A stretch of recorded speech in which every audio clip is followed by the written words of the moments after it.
Good afternoon and good evening to everyone joining us on this webinar today. We are joined from clients from around 35 different countries around the world this afternoon and this evening, which to me points to one thing and one thing only, that international world-class education is one of the top priorities at the forefront of many of our minds at the moment. Over the past year, because of the pandemic, there has been an enormous amount of disruption, not least of all to young people's education. And so today I'm here along with Jimmy Beale from the English Education and Richard Judd from Constellation Group to emphasize the continuity and the stability that has really been the benchmark of UK boarding schools education and university life. For many of us working with families, their number of priorities include better global mobility, as well as better educational outcomes for their children. And the UK, not only in terms of mobility options, but certainly in terms of education, presents one of the best gifts that you can give to your children. And hopefully today, through probing and asking questions of Jimmy and Richard, you will be able to go away to convince those clients that you're working with that the UK and its education institutions and schools and universities provide their children with the best opportunities that will enable them the best options going forward for the rest of their lives. So I'm delighted today to welcome both Jimmy and Richard to this webinar. By way of introduction, my name is John Milne of Constellation Group and also the English Education.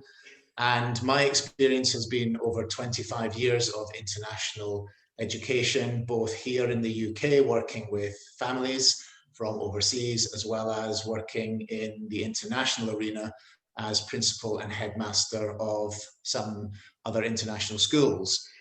Joining us today is Jimmy Beale, founder and lead at the English Education. Jimmy has also experienced a significant part of his career as a headmaster and or as a deputy head, working with many international families and many international students, so very aware and very cognizant of their needs, and has worked very successfully across all age ranges, supporting families, making the best choices for their children. And also joining us today is Richard Judd. Richard worked alongside Jimmy at Taunton School previously, but is an extremely experienced university guidance consultant and is working for Constellation Group in helping Constellation Group and the English Education to place families and their children into the best environments for them. So it's a pleasure to have you all here today. And just to get a flavor of the experience over the past year or so since the pandemic first hit the United Kingdom, Jimmy, if I can just ask you straight away from a boarding school's perspective, what has been the experience for the families and particularly for the children, given the uncertainty that we've all experienced? Yeah, thanks, John. And welcome to you all, guests from wherever you are in the world. The experience has been, I suspect, initially an unsettling one. And I would like to put that back as being from the perspective of the schools. If one imagines that just over 15 months ago, schools were suddenly met with no pupils because they were shut down, but they had to deliver two key strands. First of those was academic, and the second was, we call it pastoral needs, the looking after of the children, and they had to do so remotely. Now, the independent school sector, the boarding school sector, has done so quite brilliantly, but it was not easy. I think it showed the dedication and the leadership of of those schools. Staff were stretched, but they were stretched in the right way. They were challenged. Then to turn it back to the delivery to the pupils, the online provision was quite outstanding for, we call it the summer term, from April, May, all the way through to the end of June, early July. It really was quite brilliant in terms of the academic provision. Now that, of course, was supported with the necessary tutor support, whatever pastoral systems were being, it wasn't just a case of boys and girls being left to get on with the work and it being set remotely and them handing stuff in online. Far, far from it. The care and attention to detail in ensuring that each child was being stretched, looked after, and importantly, cared for. Because boys and girls found it really, really tough, as did we as adults with that uncertainty. The independent boarding sector gave those children security. Now that security was then translated to parents who, almost without exception, the comment has been, those boarding schools, they got it right. And our children were, even if they couldn't be at the schools, couldn't be in the UK, were being really well served. So I think exclude safety, which has been done brilliantly. Boarding schools have been some of the safest places to be in the UK because of the structures put in place. But in terms of the development of the child, and most importantly, the academic progress they've made, I think the sector should be commended and has been commended for doing a superb job. Great, thanks, Jimmy. And Richard, from a university's perspective, how difficult or how seamless was it for them to transition between the different various lockdowns, and especially from an international student's perspective? Many of them didn't even have the option of coming back to the UK. How was that delivered from the university's perspective, and generally what was the experience of the students themselves? I think we have to be honest and say, like most countries in university systems, there was a diversity of responses initially, and I think some universities did it very well. I think universities particularly have a strong international student base, and therefore have the numbers and are used to dealing with international students. All these universities have international offices based on faculties and supporting students in general transitions. So I think we can say that overall, over time, I think universities adapted well. I think you can read of horror stories in every system around the world. So I think we have to be honest and say some universities got it right very quickly, others took their time to get there. But it's interesting to see the use of technology. So the crisis and the pandemic has actually increased the use and embrace of technology by some university staff who perhaps are not as familiar with it. So I think there was a lag. I actually had some research from yesterday saying that UK came as number 2 in the world in response to supporting students internationally. And I think that says a lot about the pastoral care. There will be, you'll hear stories of both positive and negative. There was a big negative element on Manchester, which is very popular with international students, but one of my closest friends' son is at Manchester University in the first year, and he couldn't say anything negative about their response. So I think it will be down to individual perspectives on things. And yeah, thanks, Richard. And I can speak from my own experience as well, with a son in a boarding school and a daughter in university as a first year. And certainly their experience, my daughter being at Durham University, her experience was largely very positive. And where there perhaps were areas of weakness, it was very understandable why perhaps. But as she said, reflecting back on her year, actually for her, that was a learning experience as well, learning how to be more resilient, to be more resourceful. But overall, she felt the provision was excellent. And certainly from a boarding school's perspective, the experience of most, if not all, of the students and their families has been one of success, which is great news as well. So many of our families, if not most of the families that will be listening today, for them, they might not have ever been to the UK, although they will have obviously heard of the quality of the schools and universities. And for some, they may not know anyone from their peer groups that have either attended a school in the UK or a university. in terms of facing their fears for their children, international mix at a boarding school and at a university. Jimmy, can you just talk a little bit about how diverse the student body is at a boarding school? And Richard, perhaps you can just follow on from that with how you would describe the international element at a typical UK university. Yeah, absolutely, and it's a great question. Internationalism within boarding communities here in the UK is to be embraced, and that is open and it is out there, that we all understand as educators the huge benefits of learning alongside boys and girls from wherever in the world it might be.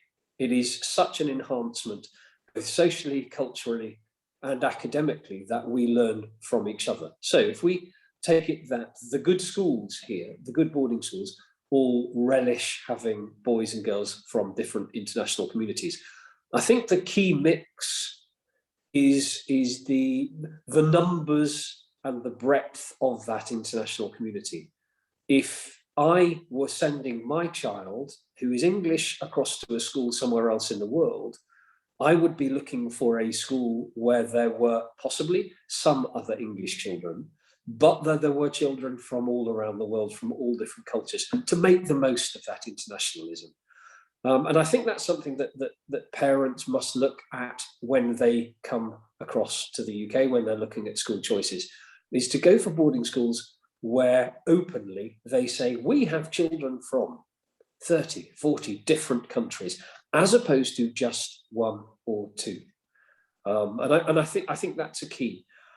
In terms, John, of the selective schools, the academically selective schools, those who possibly might find themselves towards the top of academic league tables, they may have fewer international boys and girls at their schools because places are in demand from the homegrown UK junior school market.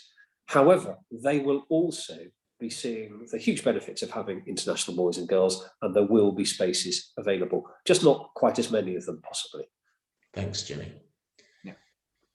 So in the UK system as a whole, it's basically 20% of undergraduates are international students, but that's quite diverse depending upon where in the country you're looking at. And most internationals will look at often our big city universities, our branded universities, and perhaps it's around 50% of international students actually apply to the London area in particular. Now, those universities have a greater number of international students. So UCL is probably our top internationally diverse university, and about 48% of the undergraduates are international. So we're talking a very global population here. But Edinburgh is 29%, Oxford itself is 20%. So it's around 20% plus. Which means that actually these are big communities. Now, 50% of all taught master's programs are international students. So universities have very diverse populations. If you go onto their websites, they'll often tell you how many people from each country on their particular country-specific web elements within the application process. So they're very used to handling a global market. There are people from maybe 140 countries, and we're talking size numbers of them as well. So there is a support community within that country group, but there's also very formalized welcoming and support mechanisms in place in universities. Great, thanks, Richard. And John, if I just may add there, if that's okay. You know, Richard, and those are great figures. I think one of the keys that we often talk about with the boarding schools is that balance and the percentages.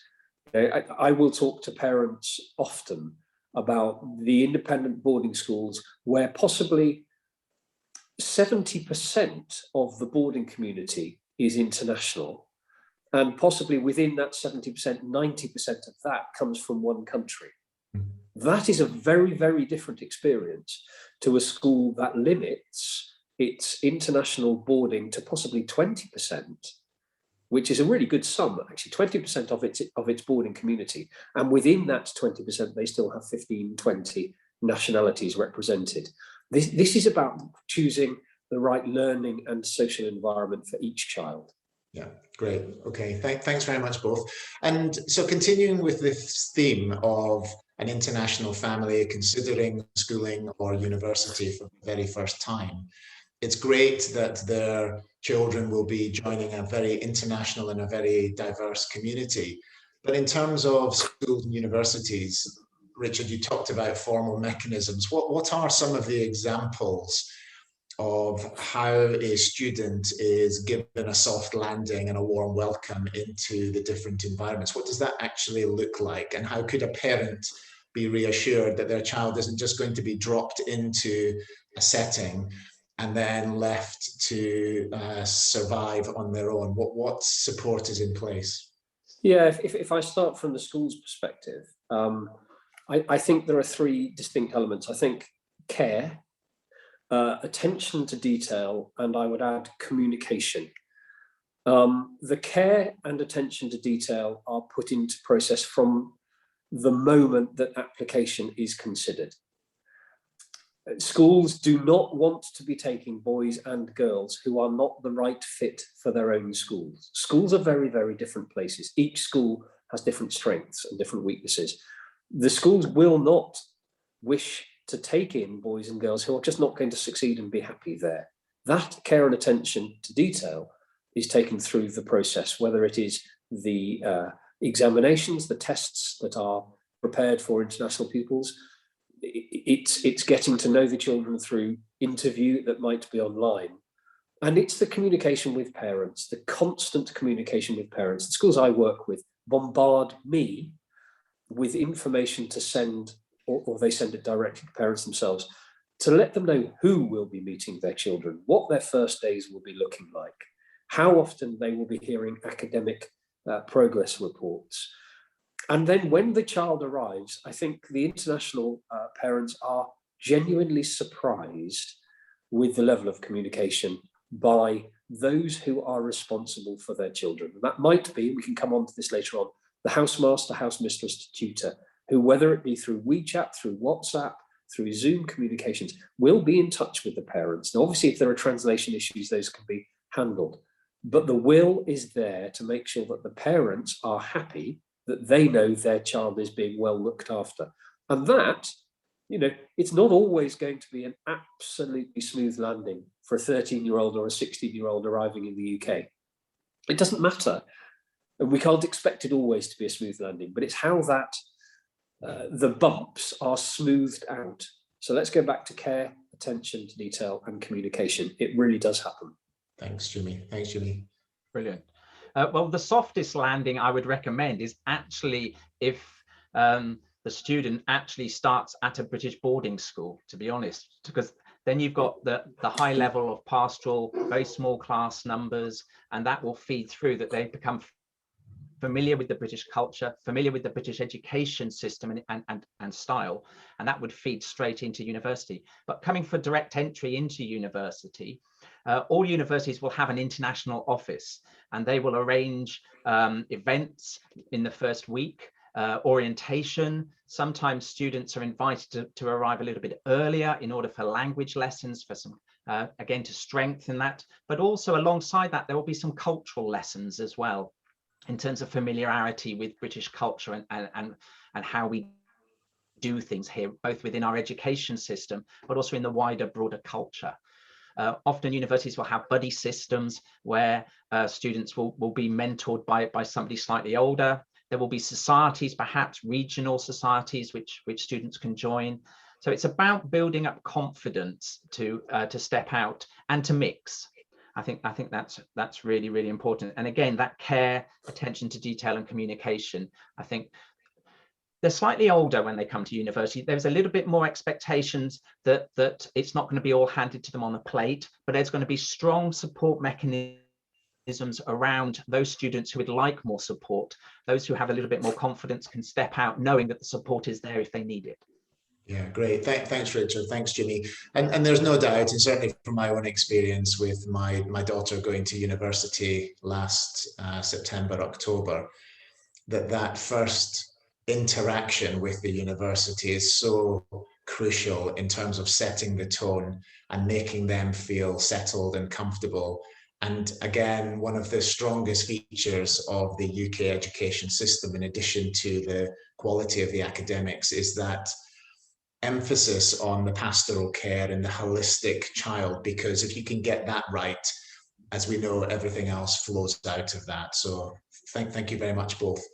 And turning to the academic piece again, we now know that for international families sending their children to the UK, they're going to be part of an international and diverse community, that they're going to be warmly welcomed and settled and allowed to flourish.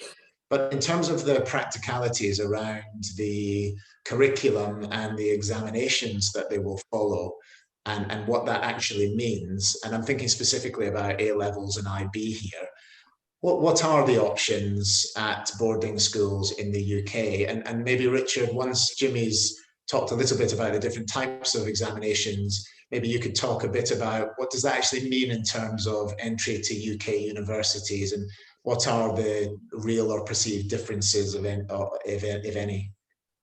Okay, thanks, John. If we assume that all children will, at the age of 16, be in year 11 here in the UK, they will have, in year 11, completed a 2-year GCSE IGCSE course.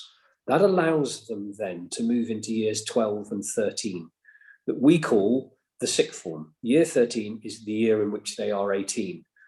The sixth form curriculum is really looking at two distinct examination styles. One are A-levels, and the other is the IB diploma.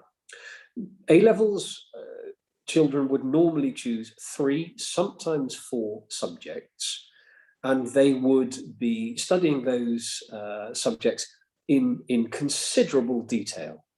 And they would have examinations at the end of their 2-year course. The IB diploma gives it a little bit more breadth. It's 6 subjects and other fascinating add-ons, theory of knowledge, etc.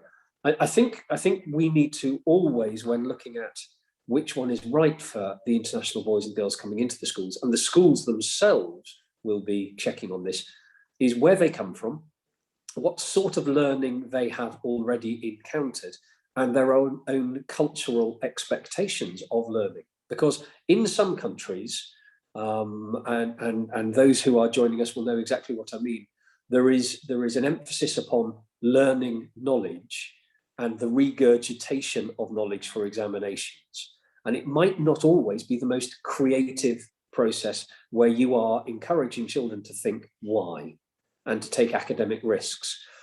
Sometimes the A-level programme can suit international boys and girls more for that very reason. I don't always think that's fair on international boys and girls, because they, just like everybody else, are deeply creative and can question why. So there's a lot of talk about that, which is right for each system. I think the key is, whichever system one goes through, either A-levels or IB, do well, and you will then find a fantastic pathway to the step that Richard will talk about, which is world-leading universities. So many of the mothers and fathers who work with me at the English Education, with the team at the English Education, are saying we want the best university places, whether they are in the UK, whether they are in North America or elsewhere in the world. Either A-levels or the IB diploma are superb pathways, because they are recognised as being highly academically focused, and the children will come out with a really good in-depth of knowledge of their chosen subjects to move possibly towards an undergraduate and postgraduate studies. Thanks, Jimmy. Definitely, and I've taught actually both programs, and they both have strengths and weaknesses which fit certain academic profiles. In terms of the British university market, 67% of students apply to universities with A-levels and 5% apply with IB diploma program.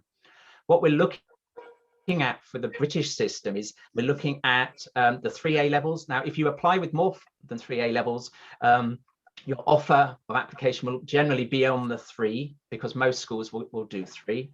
For IB, you're really looking at your higher level subjects in particular, and universities will offer conditional offers based on your overall IB score, but particularly focusing in on your higher level subjects. It would be assumed that the subject that you're going to pursue at university would generally be either one of the subjects you've studied at higher level or A level, or in a related area. For some subjects, there aren't any prerequisites, but generally we're looking at your higher level subjects and your A level.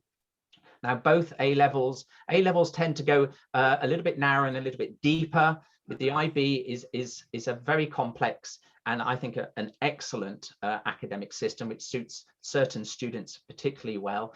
The IB will travel internationally and A levels will travel internationally very, very well. There are international protocols which allow you to transfer between countries. If you're particularly looking, say, at the American system, the IB in one sense has a breadth which the American system understands extremely well. But having said that, I've had students get into Harvard on 3 or 4 A levels. So both systems travel extremely well. They just suit slightly different learning profiles. And I think, as Jimmy said, that's the important choice to make at that level. John, if I may add there, something that I have certainly noticed is those who come from international backgrounds for whom English is a second language, who apply at 16 plus, so they are looking for a year 12, year 13 place, often go for the security of A levels. Whereas those who join the UK system, possibly at 11 or 13, are much, much more likely, by the stage they get to sixth form, year 12, they are more likely to be doing the IB diploma because they are feeling more confident about learning in English. And that element of preparation and confidence in English is key to the decision making. The children who have learned to think in English by the time they get to the sixth form really have a free choice. Great, thanks Jimmy, thanks Richard. And so in terms of the UK education, again, one of the strongest features that I've mentioned is this commitment to developing the whole child. And in addition to the academics, there are a vast array of activities and endeavors that really build on the opportunities and the experiences of students in boarding schools and at university. And I just wonder, Jimmy, if you can talk about the actual types of activities, the extra co-curricula that's on offer in boarding schools. And Richard, if you could maybe build on that in terms of what that looks like maybe at university level, and perhaps projecting even a little bit further ahead, and maybe giving us a bit of an insight into why is this additional commitment and additional involvement so important in terms of post-university opportunities and chances? Yeah, I think the important thing there is sometimes as parents, we have to look at ourselves as potential employers. And we have to look at what sort of young adult would we like to employ?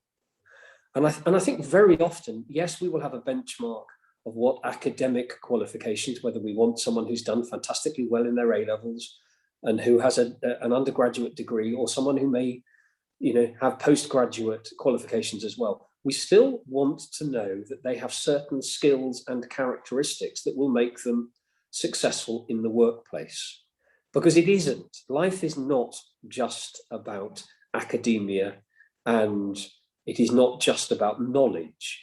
You also have to relate to people. There will always be teamwork, there will always be communication. So if we take some of those prerequisites for a successful adult life, then we have to look at personal challenge, we have to look at things like resilience, we have to look at possibly risk-taking, doing things that you're not confident in doing and getting them wrong, and getting them wrong again and again and again, possibly until you get them right. You have to look at leadership, and that's personal leadership as well as the leadership of others. How can you develop those if you are just focused upon your academic subjects? I suggest you can't. So the schools over here in the UK have a myriad of ways of enhancing those skills, whether it's through sports, drama, arts, music, hiking over the hills, canoeing, whatever it might be, the boarding schools will find something that each child will take as their own personal goal and ambition to get better in. And it's not just sport. It's not that every child has to come across and play field hockey, or every boy has to come across and put their rugby shorts on and roll around in the mud. Far, far from it. It is about every child being looked at as an individual, and the staff at the school saying, yes, you're brilliant in the class, but how can you develop yourself as a person? And you just have to go onto the websites of the schools and you will see the sorts of activities and the challenges that are set. And I'm yet to meet an international boy or girl who has not come across to a UK school and gone, I didn't believe I would be this busy and I didn't believe I would be this happy. Thanks, Jimmy. Thank you.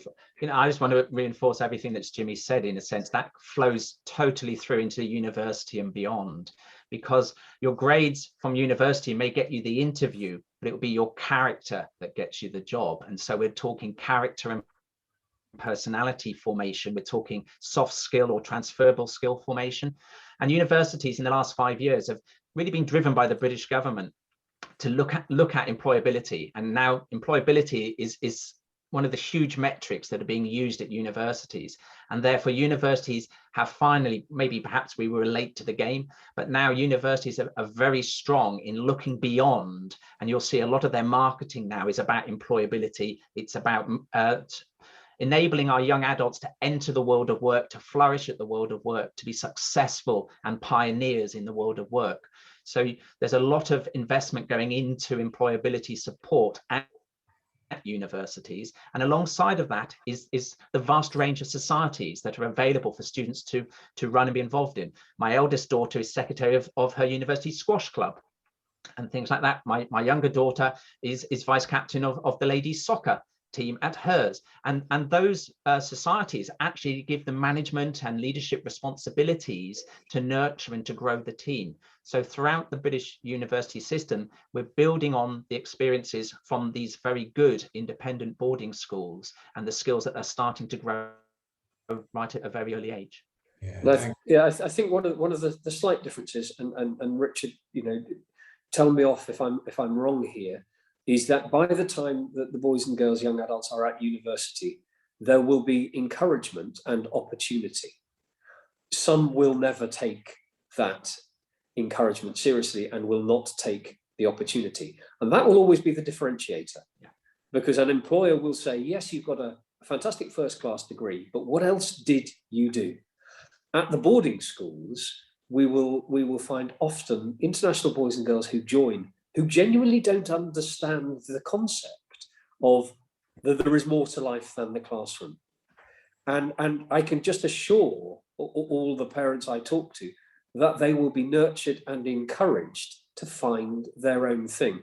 A favourite story of mine is of a boy who arrived at 13 at a very well-known boarding school here. And there was some benchmarking data, some data given on where he might go with his GCSE results. And from his background, it was anticipated that he should get 6s and 7s at GCSEs. He outperformed massively and got lots of 8s and 9s. Why did that happen? Well, the teaching was fantastic, yes, take that as for granted, but he unpicked it. And he said it was because he was encouraged to join the beekeeping club. And this school had a beekeeping club, and a particular member of staff encouraged this young man who wasn't particularly confident to join in and to take this incredible opportunity to do something completely different. He, on a Monday and Thursday night, was responsible for the school's beekeeping.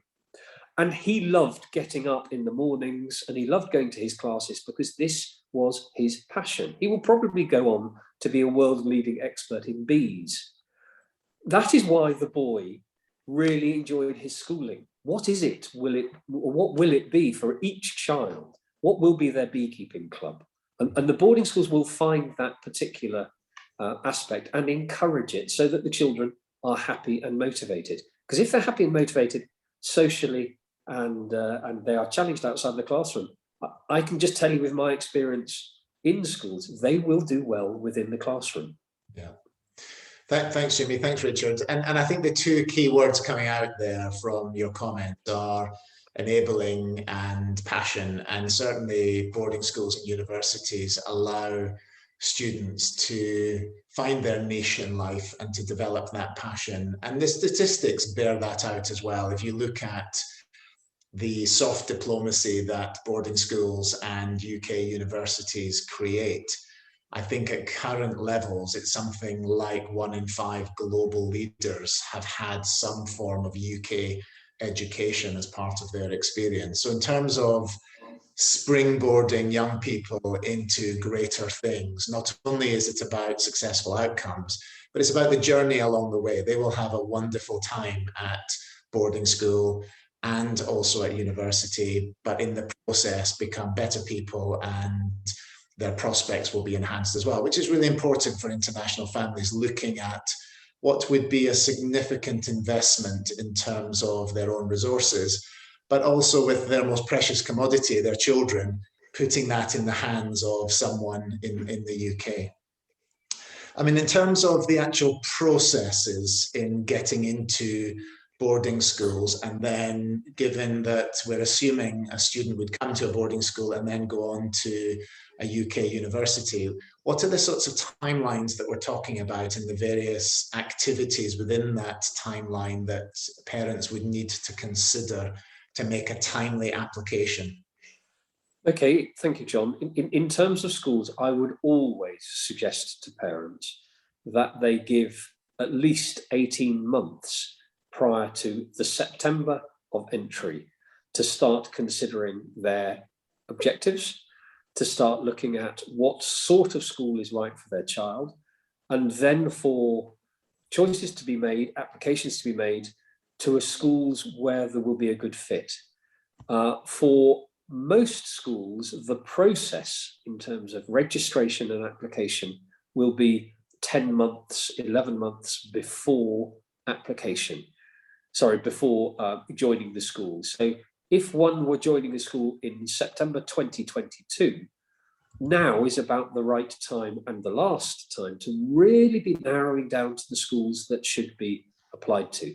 The testing procedure, the interviews, etc., depending upon the schools applied to. Some schools may demand that children come across and actually have an assessment at the school. That clearly hasn't happened recently because of COVID.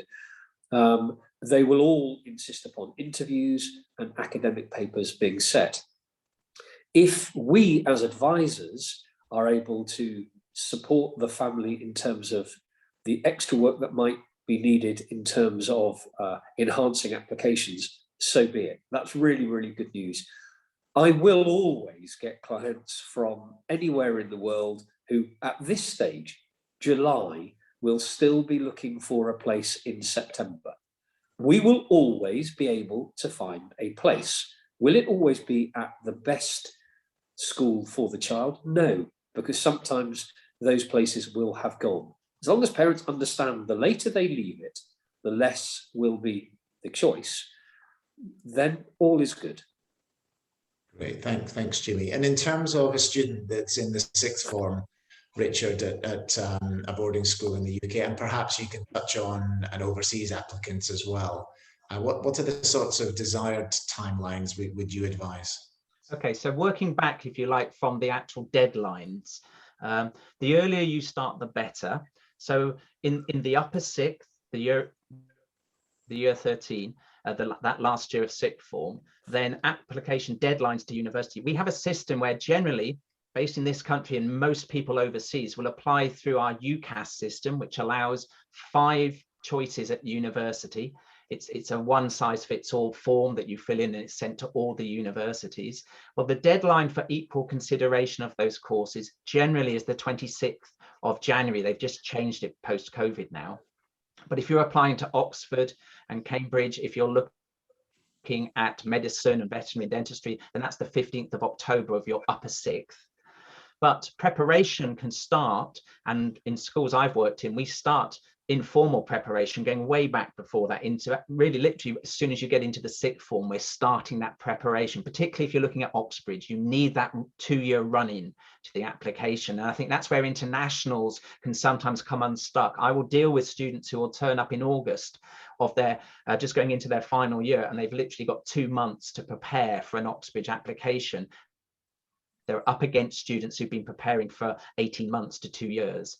So most British schools will start preparing from May of the lower sixth. So halfway, 2/3 of the way through the lower sixth, that's when more formalized preparation will go in. I used to see students when I was in the school I was in every other week, and they could book in at any time to see me as well for individual counselling, and parents could come in and visit, or we could Zoom again.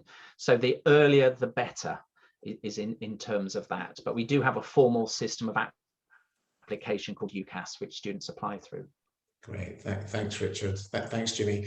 And in terms of just thinking of actual examples of young people that we've seen come through our respective systems, boarding schools and universities, could you, just to break things up a little bit and make it more lifelike for families that are listening, describe maybe a young person that you've either worked with and or helped, and what's been the greatest transformation in their lives as a result of either boarding school or a British university? What does it actually look like in real terms?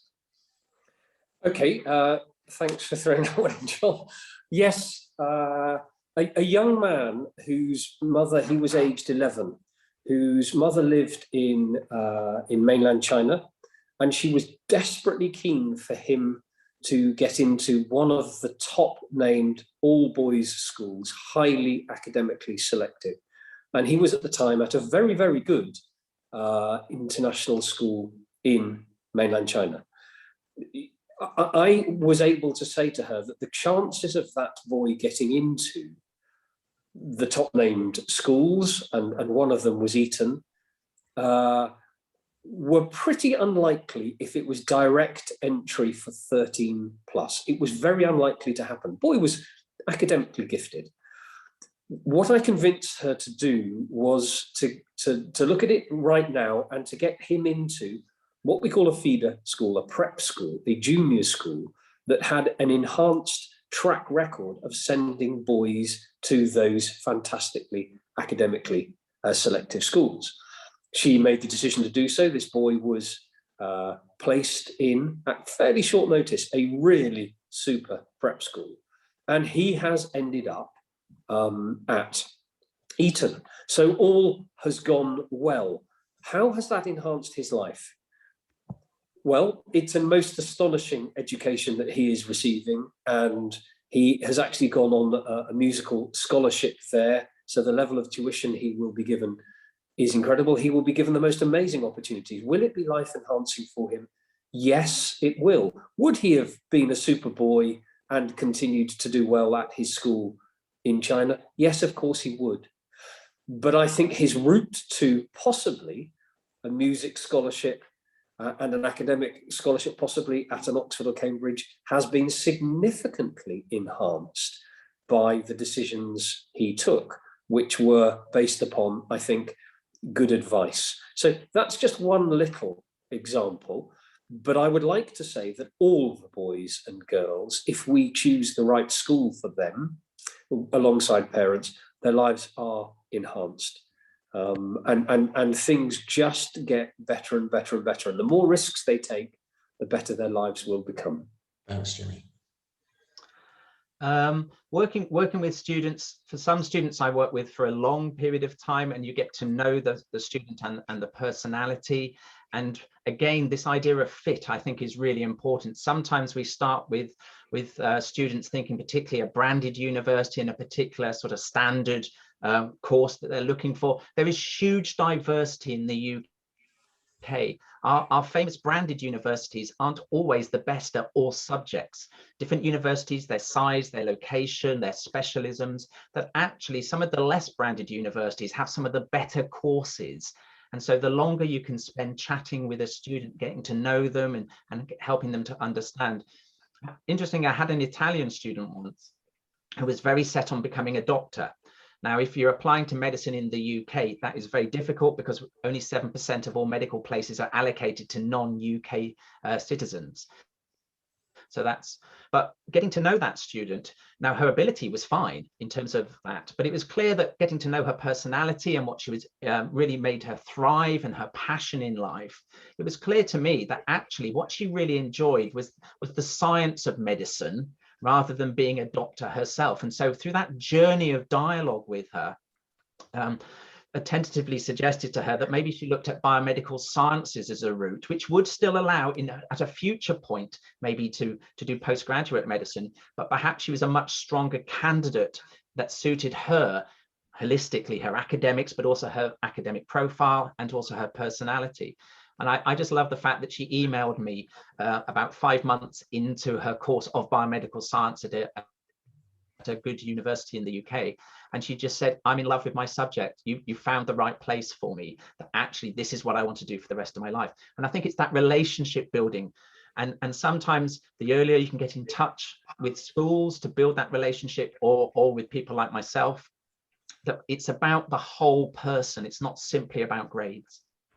Thanks, Richard.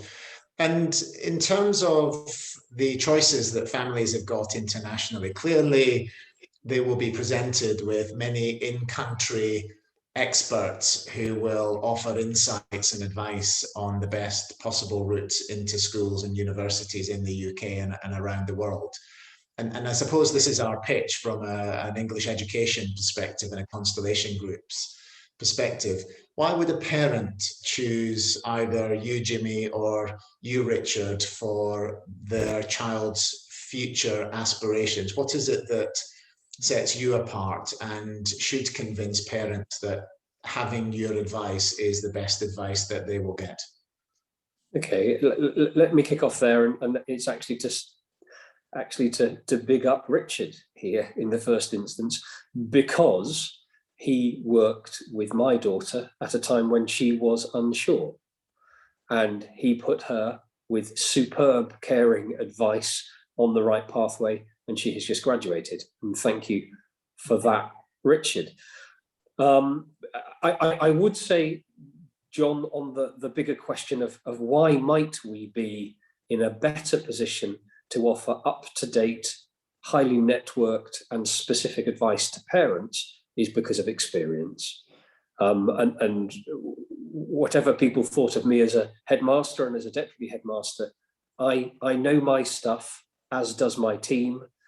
We have very, very clear policies, procedures and structures, but we really care. I went into teaching because I cared about enhancing the lives of young people. The fact I'm still able to do so and to look at parents in the eye and say, we will get your child into a school where they will thrive, will be confident and will succeed, whatever success means to each child and each family, we will make that happen. That's because we care, and that's because we are all from schools backgrounds, and we have the capacities as schools inspectors, etc., to be able to make judgment calls and good judgment calls. There are some brilliant consultants abroad who are able to do something like the same work, but there are also some who genuinely have never visited UK schools and don't know the differences between. Thanks, Jimmy. And Richard, your pitch. Jimmy again has said it all. In terms of we've got our feet on the ground. I've got 20 years experience of working within the British education system with sixth formers, and that counts for an awful lot. I think I'm working with a family at the moment who were given just wrong advice, and actually we've had to be very creative because the advice wasn't just out of date, it was just wrong. But we also deal with a lot of out-of-date information. I spend a lot of time educating parents, even those who've been through the British system, but maybe 20, 30 years ago, the system has changed quite a lot. Before COVID, I could visit a lot of universities, and so actually get there and have a look around myself. Also, if I'm honest, I've got 2 daughters at university, so although they don't listen to me as much as some of my clients do, that I've lived it through it from the parental side. So it's not theory for me, it's real. Yeah, thanks, Richard. And I suppose drawing things to a conclusion, and perhaps I will start with you this time, Richard, to give you the opportunity to go first. If there's an international family sitting in front of you right now, and you were to persuade them to make this investment in UK education and specifically UK universities, what sorts of messages would you be giving to them right now that this is absolutely one of the strongest and one of the best options they should consider in the future for their child or children? It will become down to the fact that the UK system offers an incredible diverse experience depending upon what you as a family and your child wants. So in the UK, we predominantly go for depth over breadth. So compared to the American system, where you'll spend 2 years doing a number of subjects that you may not have any interest in the UK, you'll be doing 100% what you want to do in the subject area right from the first year, and hence we're only 3 years long. So I think that's a huge strength. If the student knows exactly what they want to do and just wants to embrace it, that's clear. We have very strong global brands in terms of employability, in terms of just notice. I think that's really important. But we do have that diversity that actually I spend a lot of times helping parents and families who may not be able to get into those top 5 branded universities. That doesn't mean your life is over. The diversity of opportunity that we have in the UK, I know everybody tends to focus on 5 universities in the UK. We have over 200. And they offer some amazing vocationally driven, much more practical courses, as well as those which are depth and very narrow. So we suit all types of students. It's not one size fits all. There is diversity here. Great, thanks, Richard.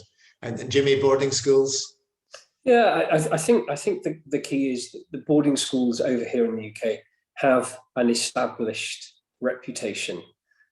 They are known to have been doing what they have done and do for a long, long time. Many of them are 100, 150-year-old institutions. They have changed, they have adapted to the times, and some of that has been inspired by technological demands because of the pandemic. But I think if parents are coming to us, because parents are going to be much more involved in the decision-making of their children than necessarily undergraduate decision-making, which might be the individual themselves, then those parents can trust the reputations of those schools. I must add that not all UK boarding schools are as fabulous as the others, but most of them will have similar looking websites and marketing information. You need to dig deeper into why the schools are good, and in some instances, I suggest not right for international applicants. And I think the best way of doing that is trusting those who are in the know to get to know your child and to place your child in a school where there will be a guaranteed successful outcome. It really will work. But the UK boarding schools are good, and they are known to be good. And that is many, many years of work and tinkering. The education is fabulous, but it is not just the education in the classroom. Take that for granted. It is about turning young boys and girls into really super caring, compassionate, driven, challenged young adults ready to go and make the most of university and beyond. Thanks, Jimmy. Thanks, Richard. So we've got a question coming in on the chat from Michael, and it's in relation to Chinese families in particular. I don't know if you can see the question around step 4 and what it means for overseas families looking for UK studies. I don't know if you've got any comments on that at all, Richard, if that makes sense to you. Yeah, step 4 is the roadmap out of COVID lockdown, in a sense, for the UK government has just announced a rolling back of some of the restrictions that have been in place. It is in universities' interests to get this right for a number of reasons, not just for the international students, but for the British students. There are at the moment in place, there are options for things like international students coming in from certain countries will go into supported care in terms of isolation for a certain length of time, also linking with inoculations and certificates. So these are in place. Some universities are even offering to pay the fees for their international students to actually go through these periods of time. It is central to university planning for the summer. The government has been slow at rolling out some of its information. Fortunately, this has been a little bit faster. So universities have got strong provisions in place, and I'm very confident. Like I say, my own daughters are at university and I feel them totally safe. Lots of support going on. Great, thanks. Okay, that seems to be all of the questions to date. Anything that you'd like to add just in conclusion, gentlemen? Just that we do care as much as the schools care. It would be a great honour and a privilege to work with any of those who have clients who might be seeking for a variety of reasons to send their children to the UK. We do get very embroiled. We really roll our sleeves up and get involved with the lives of families, and take great pride and as much satisfaction as I ever did when I was working in a school and a child didn't achieve the grade 6 that they were predicted, but they got an 8 or a 9. That caused me great satisfaction because I knew I had a part in it. It's exactly the same with the work we do now. And it would be marvellous to see more and more wonderful children coming across to our great schools. Great, thanks, Jimmy. And in terms of drawing this webinar to conclusion, an interesting statistic that I read last week was that up to almost a quarter of high net worth individuals globally will likely be seeking some form of additional citizenship or residency in the next 2 to 3 years as they seek better mobility options for their families and better outcomes educationally for their children. And I suppose the feature that really jumps out at me as a result of this webinar, and certainly the experience I've had over the past year, is that UK boarding schools and universities have really provided that stability and that continuity in a way that many other countries have found it difficult to do. And so it's been an incredibly difficult time for everyone globally, and it's certainly not a time to be comparing notes and performances at all. But it's really just to send that message out there that the continuity of education and the stability of education, which we do know for young people is paramount in terms of outcomes in their future, is assured in a country like the UK through its boarding schools and through its universities. And I just want to thank Jimmy and Richard for giving a very transparent and open and honest account of the past year or so in the UK and what that's looking like in the future. And just to say to all of our attendees, we will be following up this webinar. Many of you are on Facebook and YouTube at the moment, as well as on this platform, but we will be following this up with a more detailed webinar around what the experience is actually like for the families that join, but more specifically the students in the day-to-day existence at a boarding school and or a UK university. But hopefully this has given you a flavour of what's on offer and a compelling reason to consider the United Kingdom as the option of choice for your children. So thank you very much, everyone, for joining us. Thank you to Richard and thank you to Jimmy. And we look forward to sending you the link of the video in due course and being in touch very shortly. Thank you very much, everyone. Have a safe week and a very peaceful summer holiday ahead. Thank you. Thank you very much.